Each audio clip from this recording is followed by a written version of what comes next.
வணக்கம் அக்கா. எல்லாரும் எப்பவும் நல்லா இருக்கணும். இன்னைக்கு இறைவனுக்கே ஆகாத தீட்டு என்ன அப்படிங்கறத பத்தி தான் நம்ம பார்க்க போறோம்.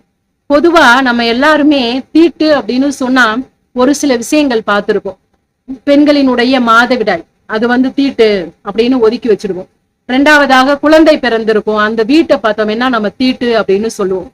மூன்றாவதாக வீட்டுல இறப்பு நிகழ்ந்துருச்சு அப்படின்னு சொன்னா அது இறந்துட்டாங்க, அது பெரிய தீட்டு அப்படின்னு சொல்லுவோம். குடும்பத்துல ஆண் பெண் ஒற்றுமையில இருக்கிறத தீட்டு அப்படின்னு சொல்லுவோம். இது எல்லாம் தீட்டா அப்படின்னு கேட்டா கிடையாது. இது எல்லாமுமே இறைவன் இயற்கையால் படைக்கப்பட்ட ஒன்றுதான். இது எதுவுமே தீட்டு கிடையாது. ஒரு மனிதன் இறக்குறான் அப்படின்னு சொன்னா இறந்த மறு நிமிடமே தெய்வத்திற்கு பொருத்தக்கூடிய அந்த பத்தி எடுத்துக்கொண்டு பொருத்துவோம். அப்பவே புரிஞ்சுக்கோங்க, அந்த ஆன்மா ஒரு புனிதமானது. இந்த ஒரு பூலோக வாழ்க்கையை விட்டு மேலோக வாழ்க்கைக்கு செல்லக்கூடிய அந்த ஆன்மாவை நம்ம மரியாதை செய்யக்கூடிய நிமித்தமாக அந்த பத்தி பொருத்தி வச்சிருவோம். அதே போல பெண்களினுடைய மாதவிடாய் அது தீட்டே கிடையாது. இறைவன் பெண்களுக்கு கொடுத்திருக்கக்கூடிய அந்த குழந்தை பெறக்கூடிய அந்த மறு அவதாரம் எடுத்து ஒரு குழந்தை பெறக்கூடிய தன்மைக்கு உடலில் நேரக்கூடிய ஒரு விஷயம்தான் அதெல்லாம் உண்மையாகவே அது தீட்டே கிடையாது. அப்புறமா கோயிலுக்கு போக கூடாதுன்னு சொல்லுவாங்க, அப்படியெல்லாம் கிடையாது. அந்த ஒரு அந்த ஒரு விஷயங்கள் வெளியேறுவதால தெய்வத்திடம் நேர்மறை சக்திகள் அதிகமா இருக்கு. நம்ம அந்த நேரத்துல அங்க போக கூடாது அப்படிங்கிற ஒரு அறிவியல் பூர்வமான விஷயம் தானே தவிர மற்றபடி தீட்டு கிடையாது. அதே போல குழந்தை பிறப்பு அப்படிங்கிறது, குழந்தை ஒரு உலகத்திற்கு தெய்வம், ஒரு குழந்தையே அந்த ஒரு பூலோகத்துல பிறக்க வைக்கிறாங்க அப்படிங்கிறது ஒரு வெள்ளாமை விளைச்சலுக்கு சமமா. அவ்வளவு ஒரு பெரிய புனிதமான செய்யலாம். அது தீட்டு அப்படின்னா அதுவும் தீட்டு கிடையாது.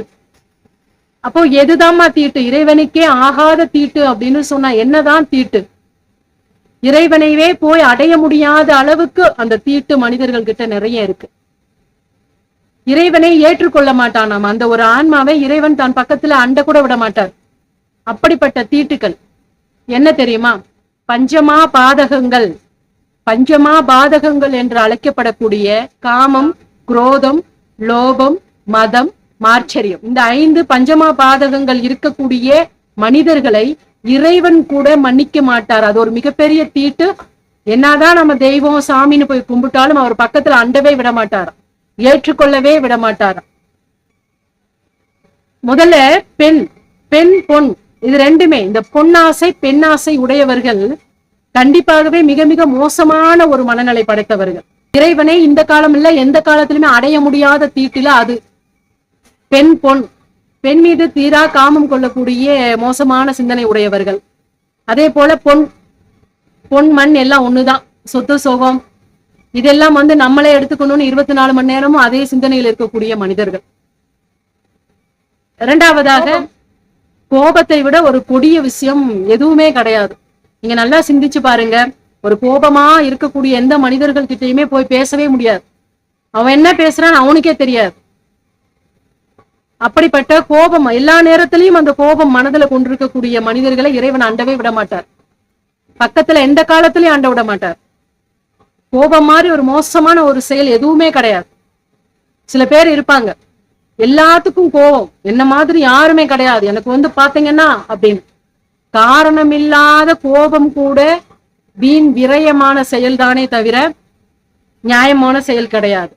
அடுத்து தன்னலம் மட்டுமே கருதி பிறரை எல்லா நேரத்திலையுமே நோக வைக்கிறது.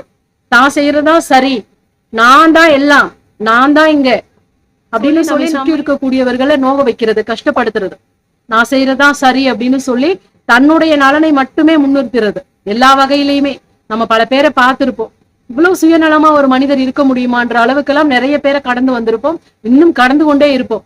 அந்த மாதிரியா தன்னலம் கருதி வாழ்பவர்களையும் இறைவன் தன் பக்கத்துல எக்காலத்திலும் சேர்க்க மாட்டார்.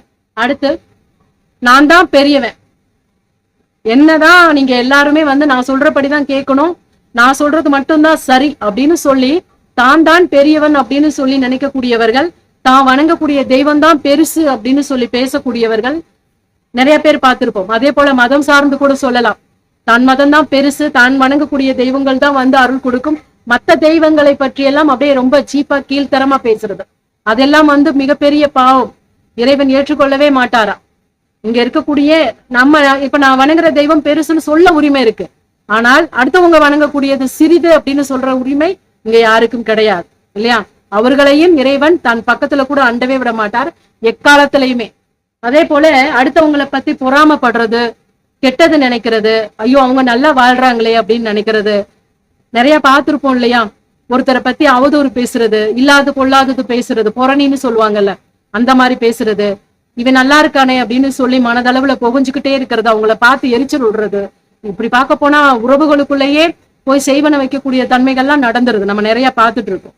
அந்த மாதிரியான மனிதர்களையுமே இறைவன் எக்காலத்திலையும் தன்னிடம் அண்டவே விட மாட்டாராம். அவர்களுக்கு மோட்சம் என்பதே கிடையவே கிடையாதாம். இந்த பஞ்சமா பாதகங்கள் தான் தீட்டு. இந்த பஞ்சமா பாதகங்கள் கொண்ட மனிதர்களினுடைய மனங்கள் தான் தீட்டு.